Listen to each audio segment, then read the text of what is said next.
அனைவருக்கும் நம் ஷடாட்சர சண்முகப் பெருமானுடைய திருவருளும் பாம்பன் குமர குருதாச சுவாமிகளுடைய குருவருளும் என்றும் முன்னின்று அடியேன் ஆசிகளோடு வளமும் நலமும் மகிழ்வும் நிலைத்திருக்கட்டும். வணக்கம். இந்த பதிவு ஒரு முக்கியமான பதிவாக கருதுகின்றேன். ஏனென்றால் பல பேர் வாழ்க்கையிலே சந்திக்கக்கூடிய ஒரு சங்கடமான மன பிரச்சனை தான் இது. அதாவது நல்ல திறமை அறிவு சார்ந்திருந்தும் நம்மால் பெரிய அளவிலே முன்னேற முடியாதது, ஏற்ற இறக்கமாக இருப்பதற்கு தீர்வு இல்லாமல் உயர்வே இல்லாமல் அவஸ்தைப்படுவது, அடித்தளத்திலிருந்து எவ்வளவுதான் பாடுபட்டாலும் ஒன்றும் கிடைக்கவில்லையே என்று வேதனைப்படுவது. இந்த மூணுத்திலையும் ஒரு தொகுப்பு இருக்குது. அது என்னன்னா, உயர்வுக்கு முயற்சி செய்யும் பொழுது மட்டும் நடக்கவில்லை, மீண்டும் சரிந்து போய் பழைய நிலைமைக்கு போய்விடுகிறேன். இதை சொல்பவர்கள் பல பேர் இருக்கிறீர்கள். இந்த பதிவினுடைய நோக்கமே என்னன்னா, உயர்ந்த நிலைக்கு மட்டும் போகவே முடியாது, அப்படி முயற்சித்தாலும் கடைசியில் தடுங்கலாகிறது. இந்த நிலைமை ஏன்? பதவி, பட்டங்கள், பெற்ற செல்வம் எதுவாகட்டும், அந்த உயர்கதி மட்டும் நடக்கவில்லையா? உங்கள் ஜாதகத்தை எடுங்க. இதுவும் அனுபவ ரீதியாக நான் சொல்லுகின்ற விஷயம்தான். இந்த குரு சந்திரன் இது ரெண்டுத்தையும் பாருங்க. ஒன்று, குரு அப்படிங்கிற இடத்த ஒன்றா வச்சுக்கோங்க.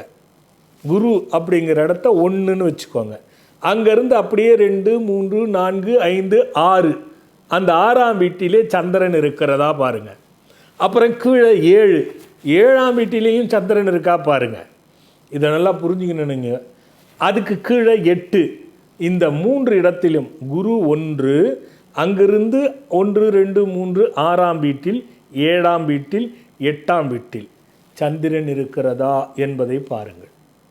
அப்படியே எண்ணிக்கொண்டு வந்தால் குருவுக்கு கீழ்ப்பக்கம் 12ஆவது வீட்டிலே சந்திரன் இருக்கிறதா பாருங்க. அதே மாதிரி பாருங்க, இன்னும் ரொம்ப முக்கியமாக குருவும் சந்திரனும் சேர்ந்து இருக்கான்னு பாருங்க. இது ரொம்ப முக்கியம். சொற்பமானவர்களுக்குத்தான் இந்த இரு கிரகமும் பாதித்திருந்தாலும் கூட, இதற்கு சகடை என்று ஒரு பெயரை சொல்லுகிறார்கள். அப்படி சகடையாக இருந்தாலும் கூட சொற்பமானவர்களுக்கு மட்டும்தான் அது நல்லதை செய்யும். 100க்கு 5 விழுக்காடு, 95 விழுக்காடு செய்யாது. அந்த உயர்வுக்கு தடையாவதற்கு இது மிக முக்கியமான காரணமாக திகழும் என்பதை தான் நீங்கள் கருத்தில் வச்சுக்கணும். அது எந்த கிரகம் பலமாக இருந்தாலும், அந்த தசை நடந்தாலும், இந்த குருவும் சந்திரனும் நான் சொல்வது போல இருந்தால் உங்களுக்கு அந்த உயர்வு வரவே வராது, கிடைக்கவே கிடைக்காது என்பதை மட்டும் மனதில் பதிய வைத்து கொள்ள வேண்டும். இப்போ குருவுக்குள்ளேருந்து எண்ணி வாங்கன்னா அதே தான் சந்திரனுக்கும். சந்திரன் இருக்கும் இடத்தை 1 என்று எடுத்துக்கொண்டால் 6ஆம் வீட்டிலே குரு இருப்பது, 7ஆம் வீட்டிலே குரு இருப்பது, 8ஆம் வீட்டிலே குரு இருப்பது உங்கள் சாதகத்தில் கண்டிப்பாக, அல்லது குருவுடன் சந்திரனோ சந்திரனுடன் குருவோ சேர்ந்திருக்கும். இதில் நீங்கள் பாருங்கள், 100 பேர் பார்க்குறீங்கன்னா கண்டிப்பாக 80 பேருக்கு இருக்கும்.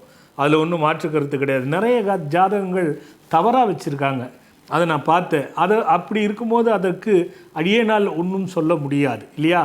ஆக சரியாக கணிக்கப்பட்டு சரியான ஜாதகம் இருந்தால் இது இந்த மாதிரி உயர்வு தடுங்களாவர்களுக்கெல்லாம். இன்னொன்று புரிஞ்சுக்கங்க, நியாயமான உயர்வு, நியாயமான உழைப்பு, நியாயமான செயல், இதற்கு தான் இது பொருந்தும், மற்றவைகளுக்கு பொறுப்பல்ல. இதை நீங்கள் கருத்தில் வைத்து கொள்ள வேண்டும். ஆக இந்த உயர்வு கிடைக்காததுக்கு இது மிகப்பெரிய காரணமாக இருக்கிறது.